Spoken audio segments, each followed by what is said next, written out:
Yeah. Welcome, everybody, to another edition of Dinner Demos. I'm your host, Chef Arran Stark, here at Jefferson Healthcare. And tonight, we're going to explore chicken just a little bit more. What are you doing? But I need to do a little mise en place because today we're going to mess with the leg and thigh of chicken. Last week we did quinoa encrusted chicharron, which was marinated chicken, and we encrusted it with quinoa. Super fun dish. We took it home and ate the rest of it. It was super fun. But today I want to explore a rendition of chicken Florentine where we actually use the leg and the thigh. But I've got some mise en place to do before we get there. And remember, mise en place is having everything ready to go before you actually start cooking. So we've got an hour to go, and we're going to do this. So the first thing that I want to pull off this evening is I've got 6 ounces of Midori Farm spinach right here. I've got a boiling water, and I want to blanch this spinach. In order to do that, I'm going to have some ice water here to arrest the cooking process. So blanching a vegetable, you have your hot boiling water, you plunge your vegetable into the hot boiling water, salted water. When you pull it out, you want to arrest that cooking process. And the idea is that we want this spinach to be a vibrant green color instead of a drab green like an olive green. So just waiting on my water just to boil up just a little bit. I'm going to salt it like the sea, which is probably about 2 tablespoons of water into that. That's probably a good gallon of water there. So we get that nice and boiling, and then I think we're ready to start blanching. So I've got some tongs, and I've also got this little strainer. I've got my ice water, and then I've got my washed spinach here. So I think I'm ready to do this. So I'm just going to grab my spinach with my tongs right into the boiling water. And we just want to get it cooked, but still retain that vibrant green color. So there's that in the boiling water. And just give it a little stirring up just a little bit more. And you want it to be cooked all the way, but again, a nice vibrant green. All right, I think that's it. It's been in there, what, Amy, 30, 40 seconds now? Not even. And it's okay if the stems are in there because ultimately we're just going to puree this. So there you go, my blanched spinach, hot spinach into the ice water. Stir it around when it gets in there because you get hot spots. And this, plunging it into my ice water, is arresting that cooking process. So there's that. And we've done that. I'm going to turn this off and put this down below because I'm going to work my little cooking surface tonight. Okay, spinach in ice water. I want to get my hand in there and make sure there's no hot spots. And then I just want to pull it out. Try and get all the ice cubes out of it, as many as possible. And then I'm just going to squeeze any excess liquid out of it. Right like that. I'm going to put it in a little bowl, like so. You got to be careful of the ice cubes. A lot of people will have a basket that they actually put that spinach into so they don't have to glean through the ice cubes when they're pulling out their spinach. So you can see that mass of spinach that was in this big bowl cooked down to virtually nothing. A nice little, maybe would fill up a 2-cup container. And I'm just going to very lightly just squeeze any excess liquid out of there because I want this to be as dry as I possibly can get it. And in some cases, I might even want to put it into a nice little towel and just let it sit and dry out. So there's my clod of spinach. Put my blanching water down below, right like that. Cool. All right, so again, if I just take a nice terry cloth towel and just press some of that moisture out of there, yeah, just get it nice and dry, like so. So there's that. And I'm just going to grab a knife here and boom, boom. I'm just going to run this knife through this spinach. I'm going to mince it as much as I can by hand. So there's that. Okay, so there's my 6 ounces of spinach done. First leg of mise en place. There's that. See, I use my knife as like a little trowel just to scoop up odds and ends. And I'm just going to give it a nice little wipe down in preparation for the next element of my mise en place. Get me nice and clean here. Boom. The next element is an allium. Where did I put it? Oh man. Oh, here it is my onion. And, oh, there they are. My little bowls. My mise en place bowls, everybody. So I want to get, I'm going to dice about half of an onion, half of a large onion. So again, I'm just going to look at it. So there's where the green comes out of the onion. Here's where the roots are. And if I think about it as the North Pole and this is the South Pole, that'll help me out. What I want to do is pull off about a finger's width of the root end of this onion. And underneath that root bulb is a little hard spot. So I just want to get that all out of there. Again, I can put this, pull all the crispies off, put it in a Ziploc bag. When that Ziploc bag is full in my freezer, and pull it all out and make a veggie stock with it. So that's a fun thing to do with vegetable scraps. Again, I'm just going to cut this onion now from pole to pole. Retire that there. And so I've got half an onion. And I want to just get a nice fine about a quarter of an inch of a dice. Because ultimately, we're going to puree this all into a little mousseline. So onion dicing is kind of a fun one.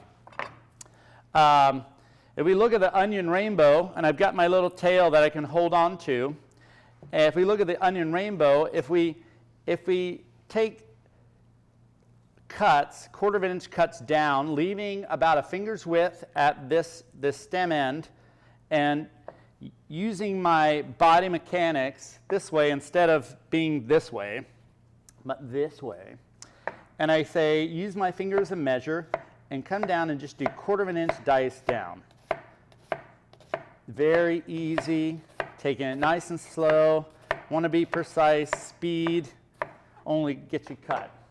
Now, if I take a nice clean towel and use it as a little device to protect my fingers from cutting, and I bring my onion to the edge of my cutting board, that way the handle of my knife hangs off the cutting board, and then I can actually get a good read on about a quarter of an inch parallel to the cutting board. So again, a knife is a microscopic saw. So I'm just going to go, again, keeping that finger's width at the back end of that onion, not going all the way through. Coming through like that. One more gets me there. I'll put that back in its holster. And I'll bring this onion right the way back to the middle of the cutting board, again, using my mechanics. And I'll bring that onion together using my fingers, and then I'll gauge it out a quarter of an inch dice down. And there's going to be a few stragglers that aren't a quarter of an inch, but we can deal with that. So there's that. I can put the rest of that onion into my Ziploc bag in my freezer. Get it all together. If things don't feel like as nice as you'd like them, you can always do a mow through, which is just chopping through. Again, keep that knife in motion when doing this. Okay, and I'll just bring my mise en place bowl over and pop that half an onion, quarter of an inch dice into that mise en place bowl. Okay, so there's that. The next thing I'm going to need is some chopped garlic. Oh, I chopped it before I even got out here. Feels good. Just give everything a wipe down. So I'm a little scared to do this, but I'm going to do it anyway, and that is to sweat some vegetables over a flame. or over my heat source because I want to soften them up, get them a little translucent. So I'm just going to turn my heat on all the way. And before I let it get too hot, add about a tablespoon of canola oil, organic canola oil, high temperature oil. And then I'm going to start out, add my onions to this. And you notice we didn't hear a hiss. The thing that I want to do is sweat this out. I want to make the onions translucent. I want to cook them a little bit. I'll add 1 teaspoon of garlic to that. Yeah. So half an onion, 1 teaspoon of garlic, 6 ounces of spinach. And I'm just going to be vigilant about this. I don't want to get it making too much smoke. I don't want to get any color on those onions. So I'm just going to be really vigilant just to get them nice and translucent.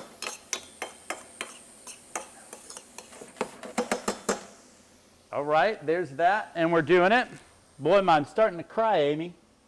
Yeah, the onions are making me cry. So I'm just going to bring a little pan out because the dish that we're going to do tonight, we're actually going to make a chicken mousseline. And the enemy is heat when you make a mousseline. So that's heat from things that are hot, of course. See, I'm starting to cry, Amy. I don't know. You're the speller.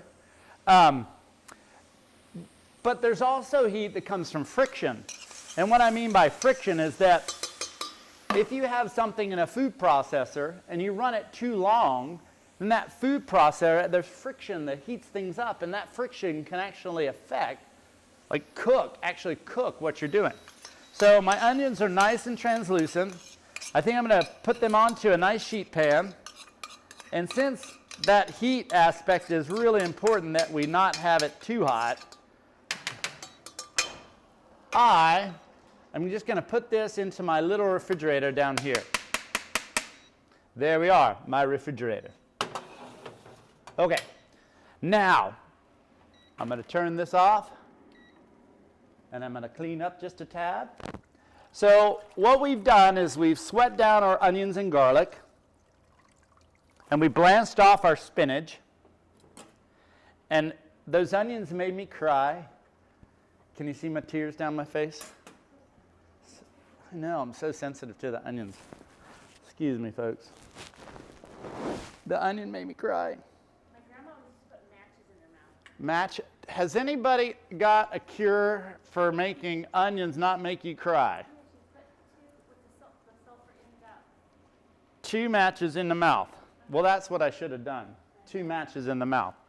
But now that my mise en place is done for my mousseline, I think I want to get on to bigger and better things. Can I? Yes, Chef Arran.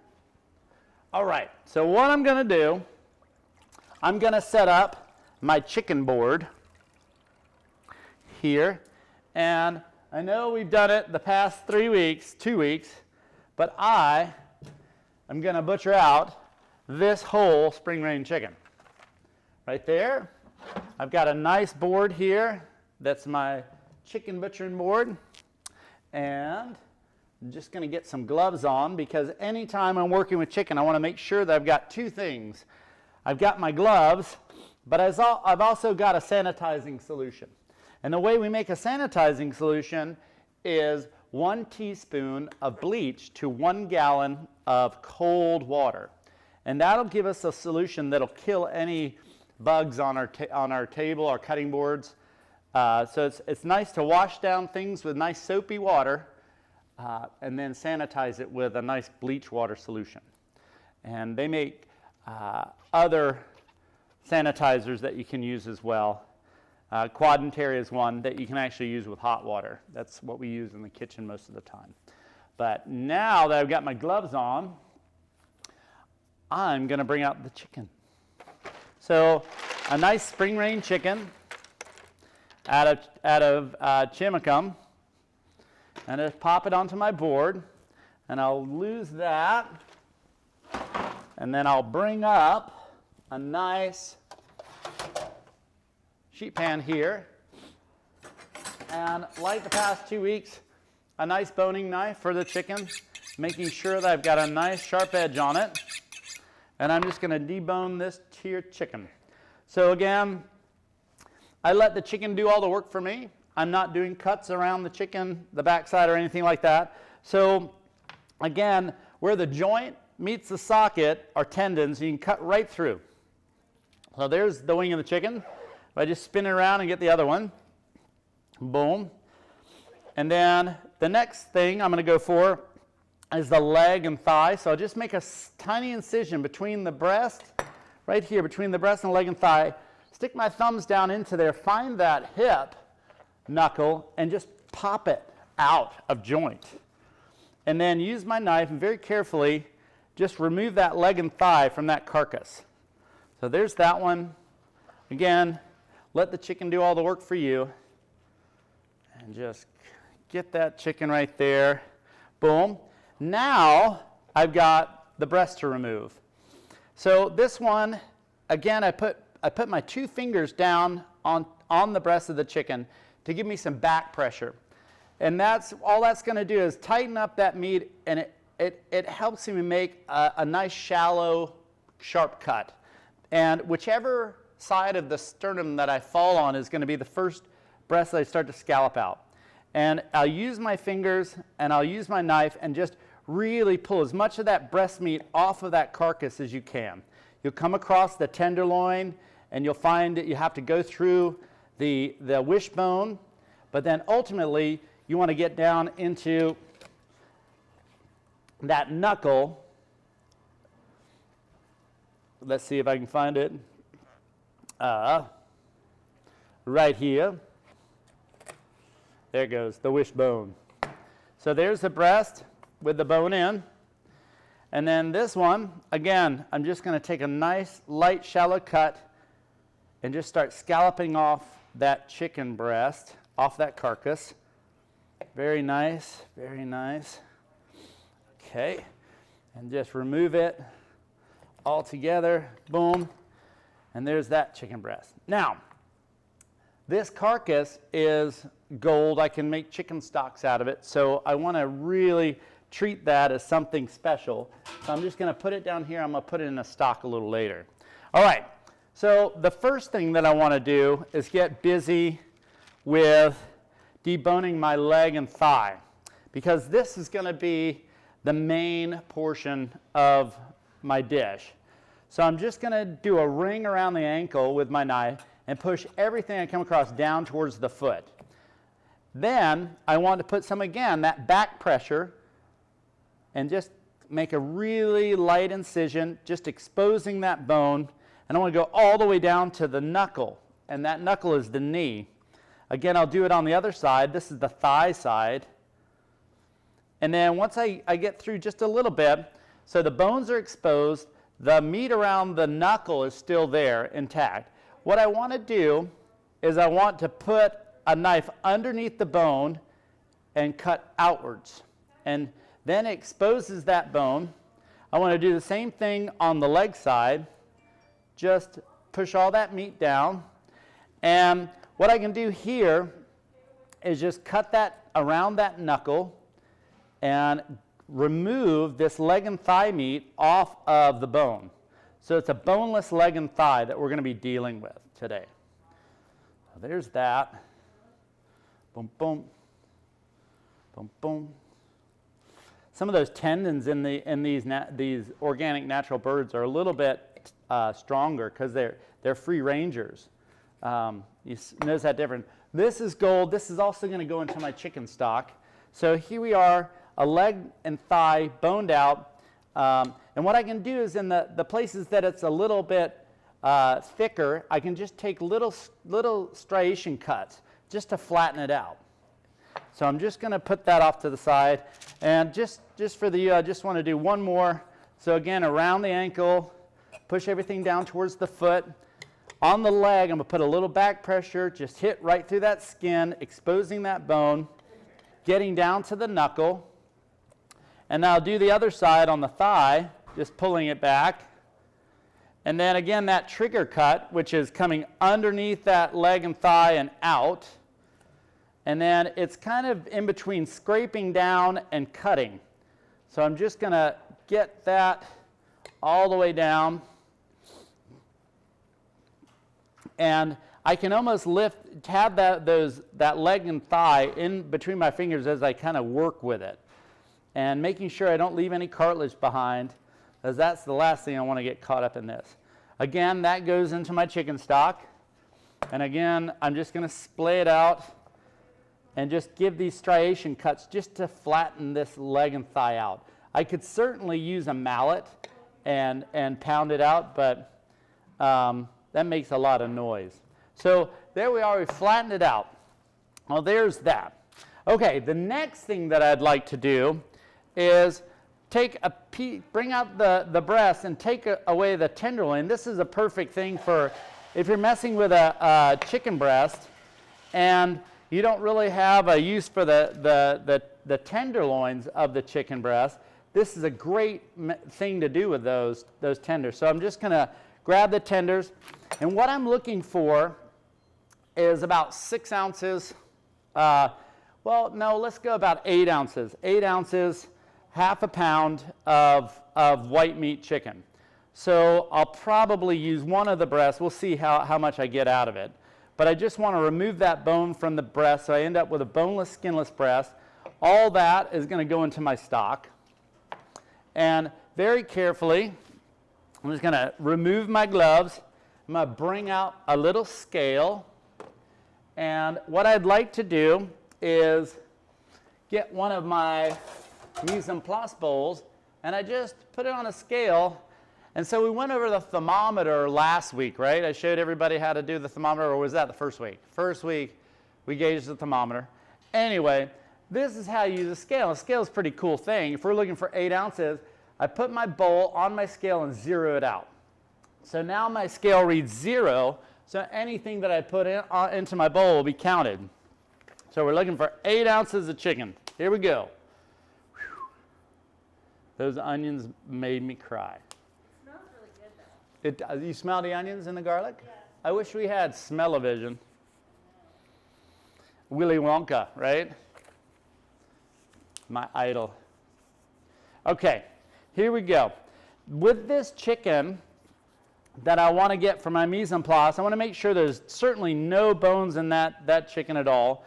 But each of these tenderloins that I gleaned, I just want to cut really small into like 1/4-inch slices of those, as small as I can get. And I pop it in there and see what we get. So that was about 1 ounce. We'll see what we get. We'll see how far. We may have to use all of it, but we'll see. There's 2.5.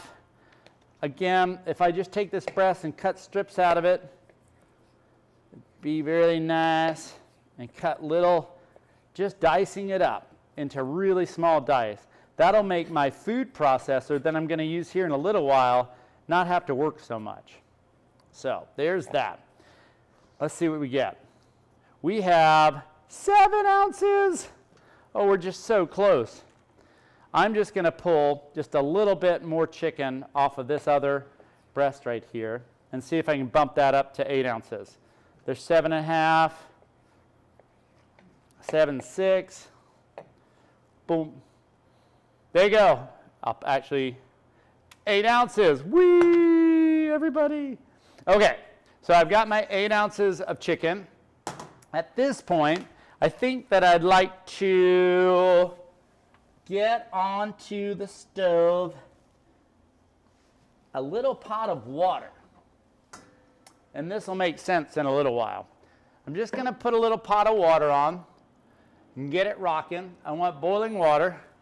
And for all it's worth, I think I'm finished butchering a chicken. I think I'm going to take away my red board and put it in my dish rack down here. Boom, boom. Okay. Okay. Beep.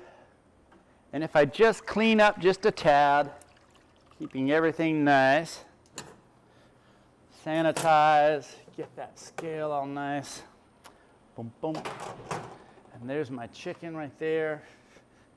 Cool. Okay. So, what am I going to need for this? My food processor. So here's my little food processor.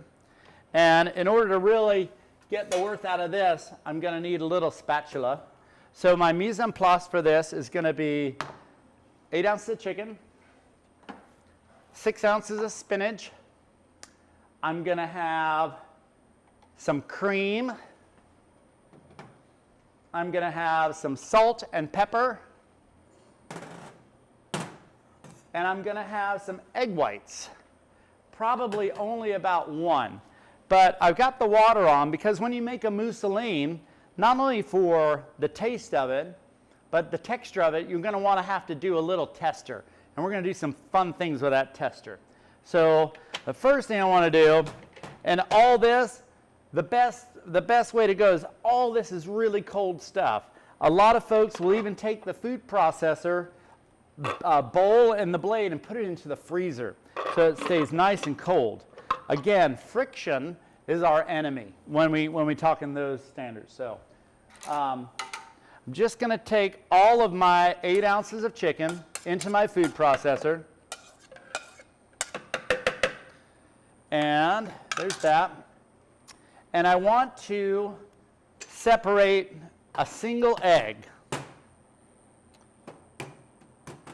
So I want to make just an egg white is what I'm looking for. Boom, boom. There's that. Just the egg white. Okay. And I want to add that single egg white to my chicken. Okay. Boom. And then I want to add my spinach to this mixture.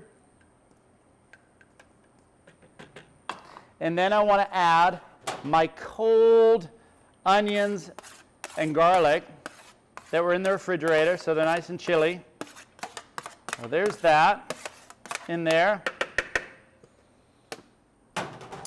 All right, I'm going to buzz it just real quick, just to see where we are. Oh, someone unplugged me. No, I plugged it in. Did you? Yeah. I wonder why it's not doing what it wants to do. Is that on? Well, yeah, this was the lights on. I know. Maybe it's the food processor. Maybe it's a user error. This isn't my normal one. There we go. All right, so I just want to blend it up. Get it going so nice. Okay, now I'm going to add 3/4 of a cup of heavy cream. I've got 1 cup here. I'm just going to add 3/4 of a cup. See where we are. Not quite yet. Not quite yet. Okay, there's that. And just give it the old food processor.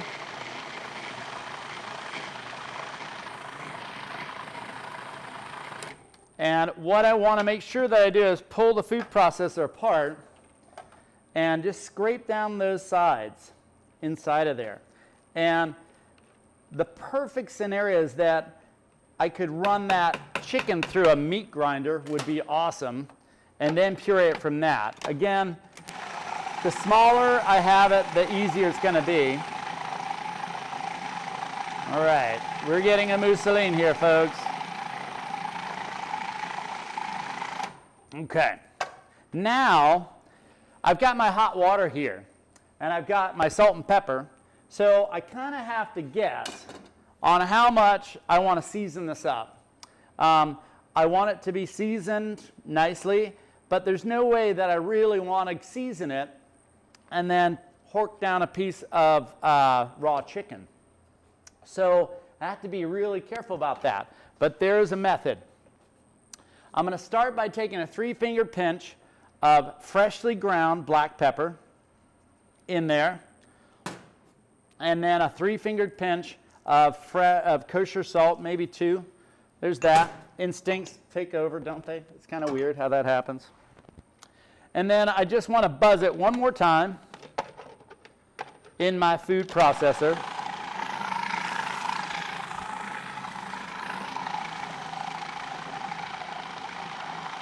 Yeah, Getting smooth.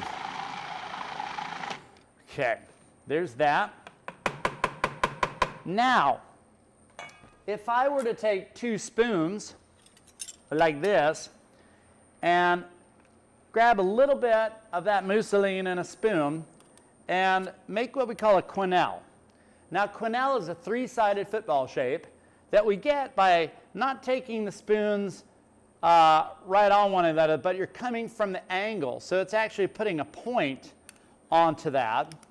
And these stand alone are a beautiful little dish. But if then I just plunge that into my water and just wait a second, it won't take long to cook, I promise. And then this will be the telltale to see if we need to season it or we need to maybe add a little bit more egg to it. We've got plenty of fat in there. That 3/4 cup of fat is enough there. We're just looking for it to be a bound mousseline that's got suspended spinach with aromatic onions and garlic. And traditionally, you could put a little nutmeg into this. This, again, I'm just sharing with you a method of how to do something. You can expand it any way you want. And that really is the beauty of cooking, folks, is that you can just take something and say, ooh, I think it would be nice if I put some of this into it, and go and do it, write it down, and then generations from now, it's great-grandma's, famous recipe. So I've got it boiling in the water. It's going to take a little bit to cook, but this is the way we do it. We make something, we try it out, we test it to see if it tastes good, it has the nice texture that we're looking for, but it's what we do after this is going to be super fun, I promise. So here we go. Now we're just waiting for the quenelle to cook. Does anybody have any questions? No questions? Amy Yelly? No questions? I made your marinade from last. Was it good chicken? It was excellent chicken. I didn't have red wine vinegar. I had orange vinegar. Yeah. And I didn't have cilantro. I had flat leaf parsley. There you go. It's just a different variation of it, huh? Very tasty. All right. I'm just going to take a little squeeze of this and just see where we are. And it's been going for about like 3 or 4 minutes now. Just going away in this water, and it should be poaching, but I'm actually rocking it, boiling, just for the quickness of it. And then I'm just going to pull it out. It feels like it's there, but this is just my tester. I'm just going to take a little bit, and I'm going to taste it.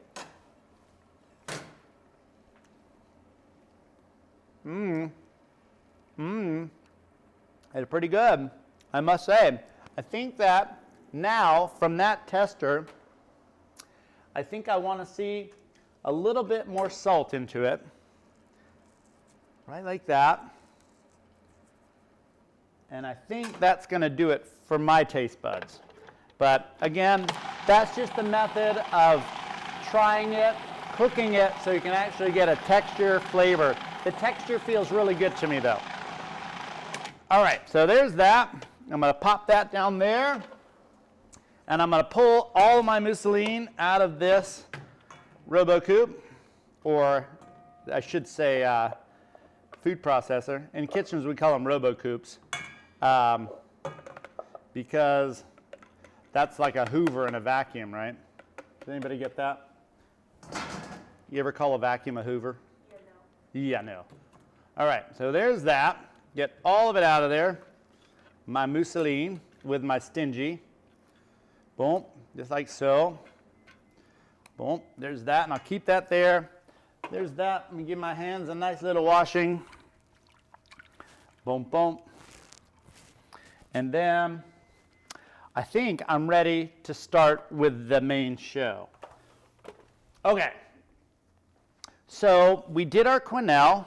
That was kind of fun. We have our mousseline.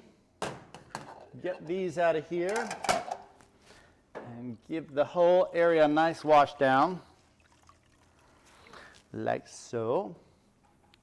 Boom. We had a question about what brand of carving knife do you use? So as small towns would have it, my good friend, Maryland, who used to own the Green Eye Shade, when they closed, she gave me some knives. Actually, I swapped her for a few things, a cocktail party.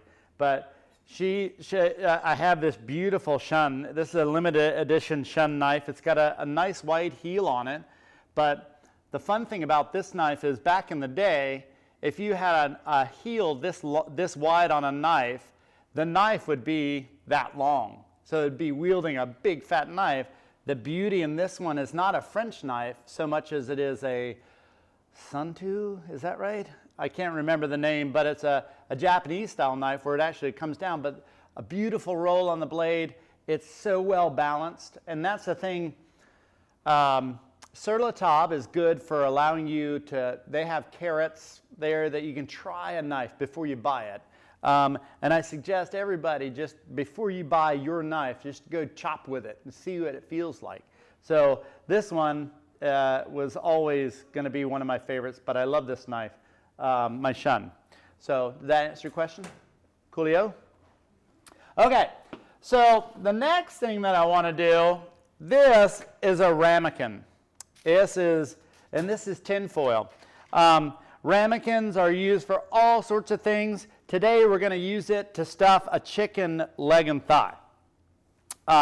So let me glove up and we'll make handiwork of this leg and thigh. This is so fun. This is such a, once you have the mousseline, this makes you, this is an easy rock star dish.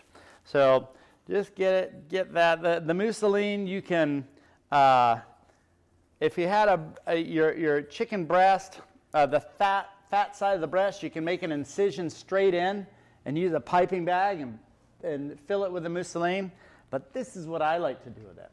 All right, so I've got a leg and thigh here that's been boned out. And if I just take a little bit of salt and season it on the inside and on the outside, just like so.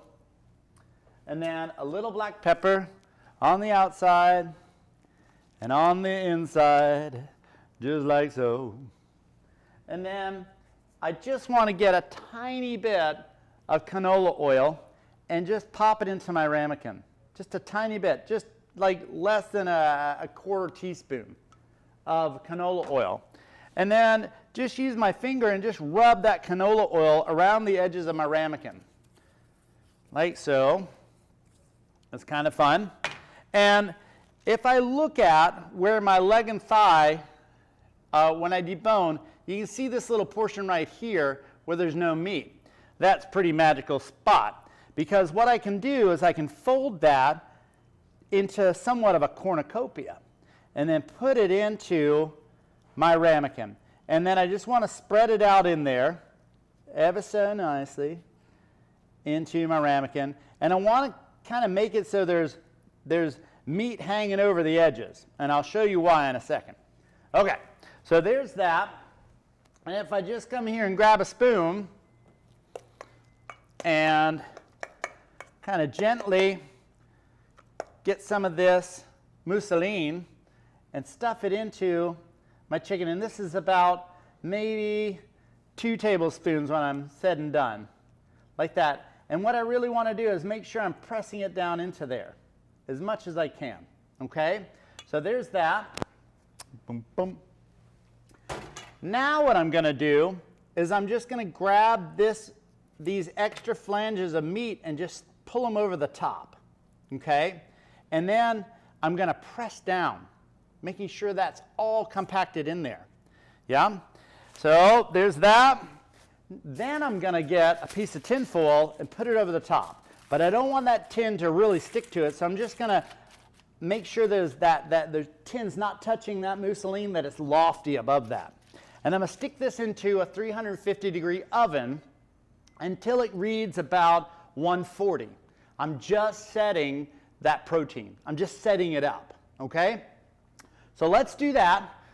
I'm going to take this, here we go, right into the oven, and then boom, there we go. Ow, that's hot.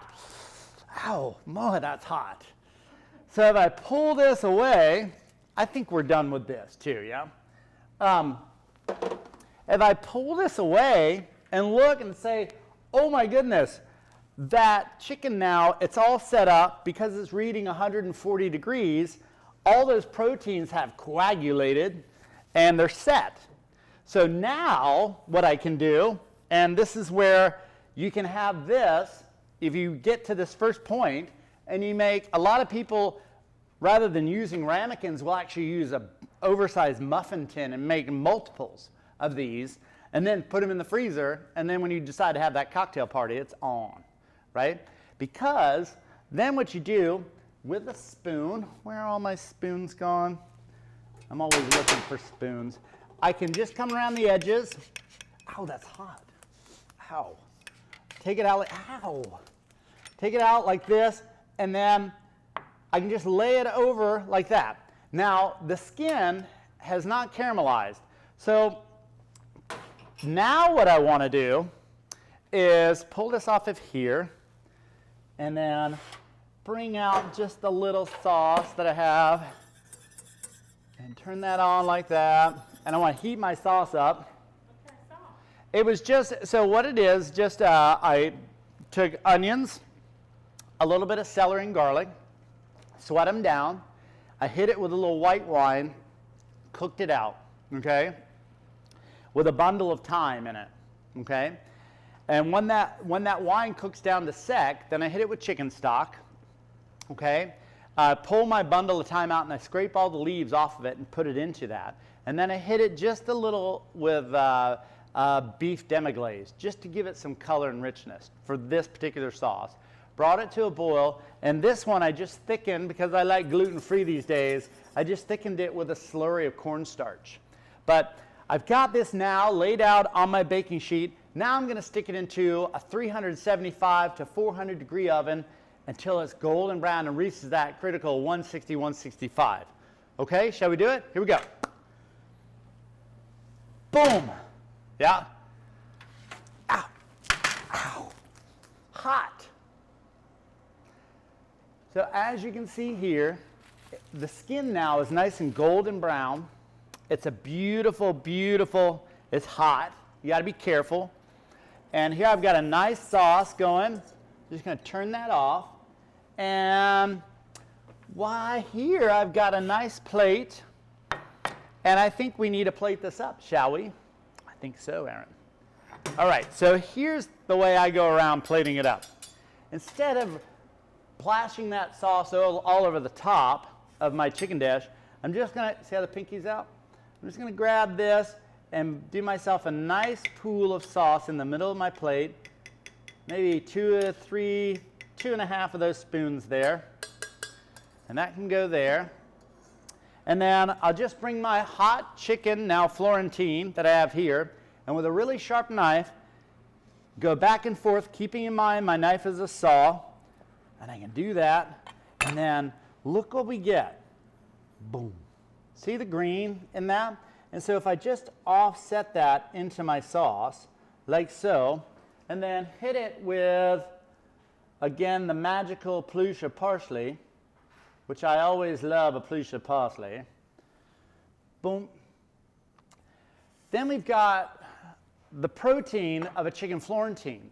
Now what I generally do is I have more spinach that I blanched off and sauteed on the side with garlic and onions, a little nutmeg, maybe cream it, I don't know, you can go there. And I do a little mound of that on the bottom. And then I have the sauce on the, so it's the sauce, then the pluche of creamy, maybe spinach, and I put this on the top of it. And it works so well. So again, you've got the mousseline, you can, the little silicone muffin trays, you can actually put that mousseline into there and cook it off of a slow oven that they just pop right out. And you've got these wonderful little mousseline of chicken that you can serve them up with crackers. It's a beautiful way to use chicken. And certainly if you have a meat grinder on your KitchenAid, you can take that leg and thigh meat, the actual meat, and grind it through. It's just got a lot more muscle and tendons into it. You really have to run it through. And then a lot of people run it through what we call a tammy, which is, it almost looks like a tambourine, a big ring, and it's got a mesh in the bottom that you can then take a stingy, like a, what do they call these things? Yeah, one of these, and press that meat through. All the goodness goes through it, and all the excess tendons and fibers will not go through. And then you make your mousseline out of that using leg meat. But this is a way we just stuffed chicken leg and thigh with a spinach mousseline made out of the tenders and a little bit of breast meat. Does anybody have any questions about this dish that I've pulled off today? Anybody? Amy? I have no questions. We've got quite a few people watching, but not any more questions. Sweet. Everybody be safe. We're heading into some crazy times as far as the COVID is concerned. Wash your hands, wear a mask, stay away from one another until this thing passes. And again, I'm speaking for me and the staff here in the kitchen. We cannot wait to feed you again someday. We really can't wait to feed you again. We miss you. For that, What's next week? you know, anybody got suggestions? I was thinking about pulling out a salmon and just butchering a salmon and doing some stuff with the salmon for an hour. Is that a crazy idea? Let us know what you feel. We're getting some thumbs up on the salmon. Yeah, so, okay, I'm going to go to Rick and get a salmon, and we're going to butcher it down, and I'm going to show you everything I know about a salmon in an hour. Sound good? Sounds great. Thanks, everybody. Be safe.